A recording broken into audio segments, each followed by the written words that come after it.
In this video, we're gonna be talking about the dangers of using a steamer in your auto detailing business. Now, let's get straight into it. What's going on? So glad you guys are here and welcome back to the Wilson Auto Detailing community. If you are a professional auto detailer who wants to become more successful and profitable in your business, or just a car enthusiast who wants to improve your detailing ability, then definitely consider hitting that big red subscribe button right below this video. So right now, I am just getting started detailing this blue Hyundai Sonata. And I know this headband looks absolutely ridiculous, but it is the heat of summer and I gotta do something to keep my hair out of the way while I'm working. So although it looks absolutely ridiculous, it's just, I got to do it. So for those of you who have been following the Wilson Auto Detailing channel for any sort of time, you know that I love the VX5000 steamer. Now, this is not a comprehensive review of this steamer, but this is about an $800, maybe $900 steamer. I can't remember exactly. It is an incredible steamer. I use it on basically every car that I detail. I really don't go anywhere without it. But right now, I want to talk to you guys about the dangers of using a steamer, because in the detailing world, more often than not, we talk about steamers, we talk about extractors, we talk about how amazing they are,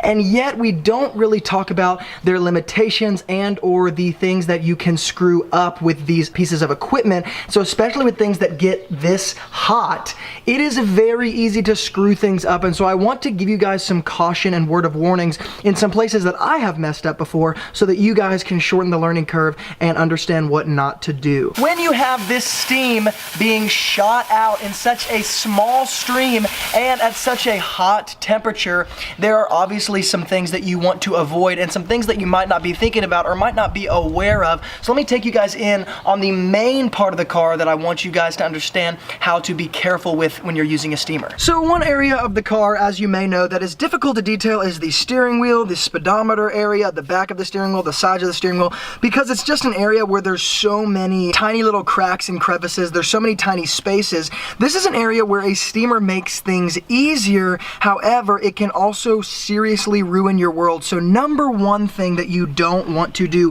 when you are using a steamer, you never want to use it back here on these speedometer areas and these plastic pieces. Why is that? Well, because number one, though a steamer could help you in getting above it, you know, it's difficult to get a brush behind here or behind here, so you're thinking, okay, maybe I should use my steamer back there.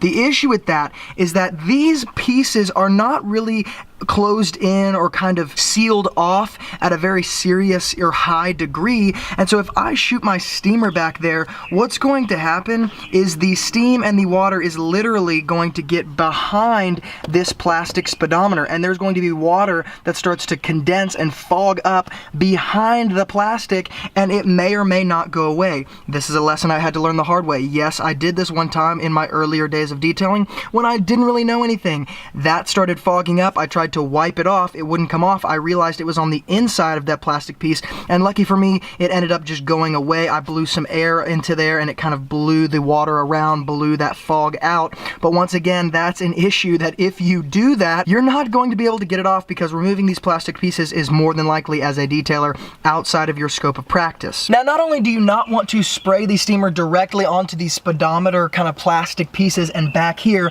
but in cars like BMWs or cars like a Lexus, sometimes this whole kind of area is very interconnected. And what I mean by that is sometimes, you know, as a detailer, you're getting the details, and so you want to get in between the steering wheel and then this piece that actually holds the steering wheel. And so you want to get down there in these tiny little cracks and crevices and in these side compartments, because once again, it's about the details and you are a detailer. But maybe you think, okay, I can't get back here with a brush, I can't get back here with a rag, so you're going to use your steamer, because once again, that jet of steam is going to reach in these places that you can't reach with your hand. But once again, in cars like a Lexus or a BMW, you spray steam down here and it actually will begin to fog up these speedometer pieces as if you were spraying it directly onto those plastic pieces, because once again, this tends to be very interconnected. So as I spray steam down here, just like if I spray steam in a vent, it comes out of the other vent, because once again, it's all part of the same ventilation system. If I spray steam down here, it is literally going to go back and behind those speedometer pieces. So once again, it's an area you want to avoid. Now, apart from the speedometer area, on cars like Mercedes, some BMWs, and even Hyundai Sonatas, and cars that are kind of trying to become more luxury cars, maybe, so not BMWs or Mercedes, because those are luxury cars, but cars like Toyota, you know, manufacturers like Toyota, Honda, all of these manufacturers are trying to kind of mimic the higher end manufacturers, higher end vehicles. On higher end vehicles, sometimes there is a sort of jet gel coating on some of these pieces around maybe the cup holders and the center area console here where all the buttons are. And it's not necessarily on the buttons, not these plastic pieces, but it's right around here. Now I'm gonna zoom in so you guys can kind of see all of that scratching and marring that has happened on those black pieces around the volume knob around here. It's because this button plastic and this plastic are very different material. This is a hard plastic. It's not gonna scratch very easily. It's kind of a textured piece.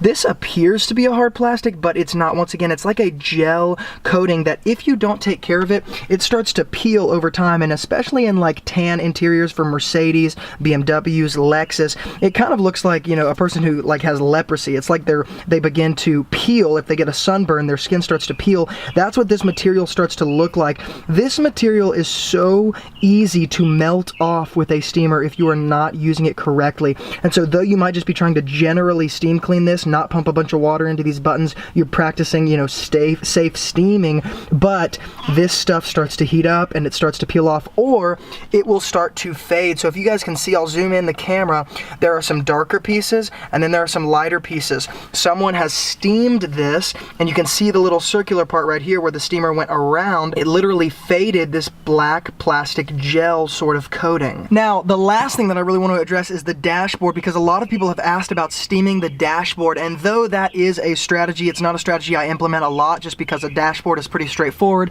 doesn't really require a steamer. With dashboards like this one that has not been taken care of, it's not been maintained, it's not been well cleaned or dressed or protected, and it's been exposed to the UV rays of the sun, it's been faded a little bit, it is so easy to literally leave streaks on the dashboard when you use a steamer on a dashboard like this that is not new, it's old, it's been faded, it's been hurt by the sun. Specifically when it's been faded by UV rays, it's easy because if you hold a steamer anywhere close to this dashboard for, I mean, even more than a second or two, it literally is going to do what it did to this gel piece right here. It's going to leave a little ring, it's going to leave a trace of where that steam hit it and pulled it, kind of like when an airplane is flying in the sky and you can see the residue of the engine and see the little stream of the engine. It kind of looks like a cloud through the sky.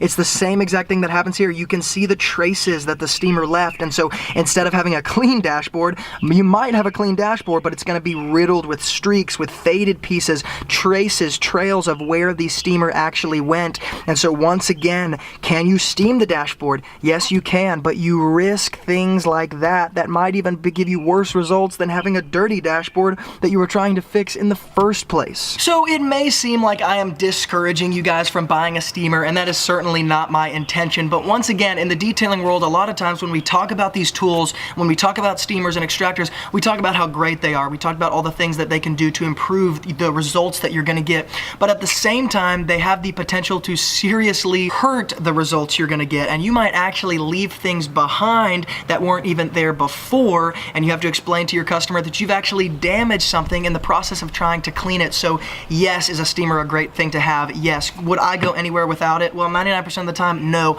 But at the same time, there has to be risk management when you're using things like that. There has to be a knowledge of the machine. There has to be a knowledge of the pieces of the interior of the car, the kind of coatings manufacturers use, the kind of plastics they use, because if you don't understand those things and you don't watch videos like this to help you understand those kind of things, you will end up hurting something. If there's a piece that's already damaged and you use a steamer on top of it, you run the risk of seriously damaging it even more. But once again, things like the speedometer plastics, the little gel coatings, it's things that I wish somebody would have told me when I was beginning in the detailing world, because I didn't know anything like that. And so I actually had to learn from trial and error. And so that is something that I would love for you guys who are starting in the business to be able to avoid altogether. So if this video added some value to your life and you liked this video, make sure to hit the thumbs up button. And of course, if you guys have any questions, comments, or concerns, or anything to add in addition to things that other people should watch out for when they're steaming the interior of cars, definitely hook up all that stuff in the YouTube comments below, because I always read those and I'm sure to get back to you guys as fast as I can. And of course, as with all of my videos, if you would like to even just check out or buy yourself your own VX5000 steamer,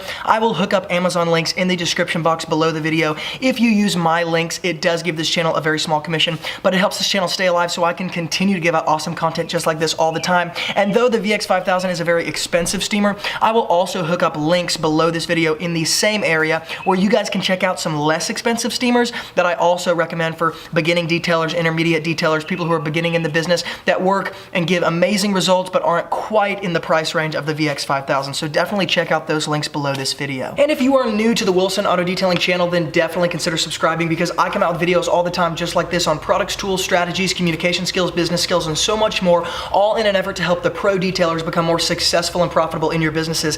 And on this channel, I share the same strategies that turned my business into a full-time income with only part-time hours. So if that interests you, definitely consider subscribing. Again, thank you guys so much for watching, and as always from Luke here at Wilson Auto Detailing, keep working hard, and I'll see you guys in the next video.